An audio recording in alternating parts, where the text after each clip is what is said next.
कर रहे हैं प्रतुल जी आप लोग, जांच तो चल ही रही है। देखिए ये बिल्कुल जो lies of honourable ex CM Hemant Soren exposed, ये वो कहानी है।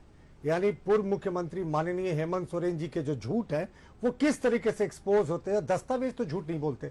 ये देखिए 6/6/24 SC/ST कोर्ट में जो किया गया, SC/ST थाने में किया गया FIR है जो 31 जनवरी को किया गया था, उसमें उन्होंने साफ लिखा है जो पैसे की बात थी। देखिए मैं वर्बटिम कोट अनकोट पढ़ के सुना रहा हूं। I have come to learn from media reports in electronic media on 30th January 2024 that the above mentioned persons, यानी ईडी के अधिकारियों की बात कर रहे हैं, have leaked and selective misinformation, BMW car का उसमें जिक्र है, and huge sums of illicit cash belonging to me, यानी अवैध पैसा मेरा जो था वो सेट प्रीमाइसेस में बरामद हुआ। वो कह रहे हैं आगे कि मैं इस ना BMW गाड़ी की तो बड़ी चर्चा हुई, उसकी बात नहीं करते हैं। एंड मैं जो अवैध पैसा बरामद हुआ, अवैध शब्द का प्रयोग किया, मैं उसका भी मालिक नहीं हूं।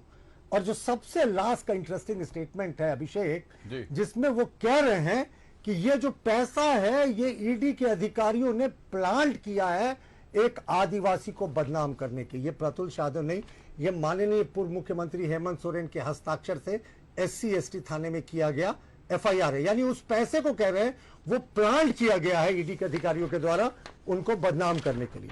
देखिए लौटते हैं जो हाईकोर्ट में उन्होंने मामला दाखिल किया, WPCR नंबर 68 ऑफ 2024, जिसकी कॉपी नेट पर उपलब्ध है, हाईकोर्ट के साइट पे भी उपलब्ध है।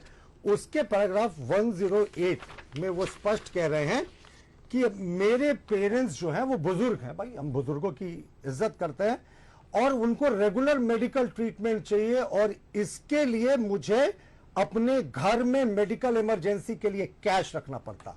अभी देखिए अभिषेक, SC/ST केस में उन्होंने क्या कहा था, इस कैश को ईडी ने मुझे बदनाम रख करने के लिए प्लांट किया। अब वो कह रहे हैं ये कैश मुझे मेडिकल इमरजेंसी के लिए रखने के लिए कहा गया। और दूसरा ये कह रहे हैं कि ये मेरा कैश भी तो नहीं है साहब, ये तो मुझे JMM से डोनेशन मिला। अब हमारा पहला प्रश्न ये है कि भाई डोनेशन के लिए क्या मेडिकल एक्सपेंसेस का प्रावधान है अगर इलेक्शन कमीशन ऑफ इंडिया के एक्ट में जाए, और ये अगर पैसे का ट्रांजैक्शन हुआ तो भाई JMM ने कब अपने खाते से पूर्व माननीय मुख्यमंत्री हेमंत सोरेन को ये पैसे ट्रांसफर किए, और क्या हेमंत सोरेन जी ने पावती रसीद दिया उसका? एकदम आराम से बात करेंगे, हम लोग तीन ही गेस्ट हैं, मैं भी नहीं टोकूंगा किसी को।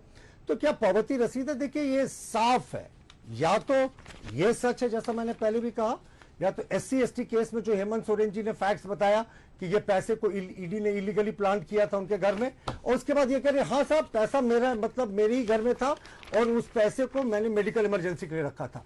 यानी यू टर्न SC/ST केस का यानी आधार वो या तो गलत है या हाईकोर्ट में गलत हलफनामा कर रहे हैं। यानी उनके झूठ एक्सपोज है। हमने इनकम टैक्स से भी मांग की है कि भाई ट्रांजेक्शन देख के बताए कि 36 लाख की राशि आखिर कैश कब JMM ने निकाल कर।